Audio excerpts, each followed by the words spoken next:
Welcome to Bellwether Farm and to our virtual retreat with Reverend Anita Amstutz. I first became acquainted with Reverend Anita Amstutz when I took the online course Teresa of Avila's Interior Castle, given through Richard Rohr's Center for Action and Contemplation. She was our TA or facilitator for the group. I had taken other classes from CAC, and it soon became evident that Anita brought a depth to our group that I had not experienced before. Her responses to our comments and answers to the questions came from a careful discernment of where we were all along our journey.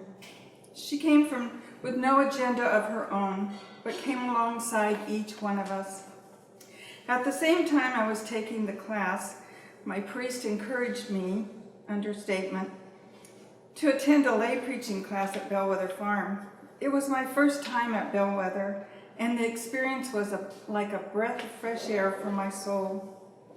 I immediately had visions of coming back to Bellwether on maybe an individual silent retreat. I didn't know, I just knew that I wanted to come back. The farm has so many wonderful programs for our young people and our diocese, but I could also see it as a place for renewal for people of all different faiths, or maybe no faith at all. Synchronicity. Our church have been focusing on ways in which to keep a Sabbath each week. We are encouraged to maybe step away from our online devices or the television for our Sabbath day.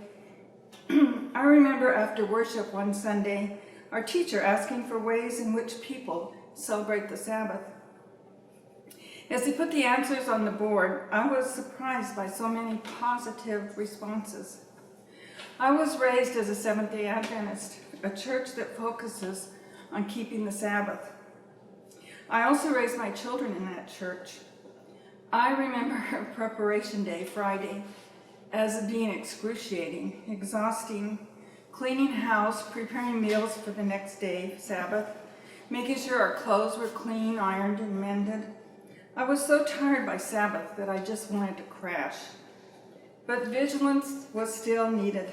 Keeping the TV turned off, no morning cartoons for the kids, was always a challenge. Keeping the Sabbath was not a pleasant experience for me or for my family. So here's where the synchronicity comes in. At the same time we were focused on keeping the Sabbath in our little church in Shelby, I ordered Anita's book, Soul Tending, A Journey into the Heart of Sabbath Keeping. I disciplined myself, really, to keep from devouring her book, as it was way too good not to be savored. The perspective she gave me was that yes, we can shut down some of life's distractions, but there are so many gifts which God has given us to bless our soul tending through Sabbath observance. Her book encouraged me to keep a Sabbath in a new way. She snapped a light on in my dark little perspective on Sabbath. As I shared the book with my priest, along with the fact that Anita was from Ohio, the idea of a retreat at Bellwether blossomed. Before Anita could purchase her ticket to come out here, we fell into the world as we know it now, social distancing and all that involves. No retreat at Bellwether.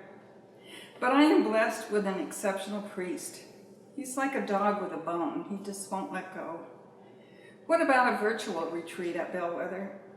So many people offered ideas and help. And so we are blessed today to enjoy Anita's wisdom and beautiful Bellwether Farm. I am grateful for all of you who have made this retreat possible.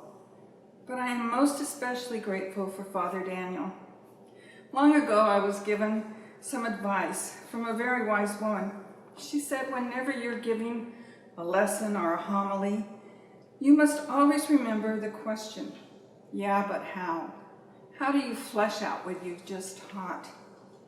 If the how hasn't been shown, then something is missing. Anita has filled her book with many hows on tending our souls by returning to God's Sabbath. And Father Daniel has fleshed out those hows by bringing together some very talented people. They will show us many activities that can enrich our time spent with God during those Sabbath hours. You won't want to miss any of them. Thank you, Father Daniel, and all those who have made this amazing retreat possible.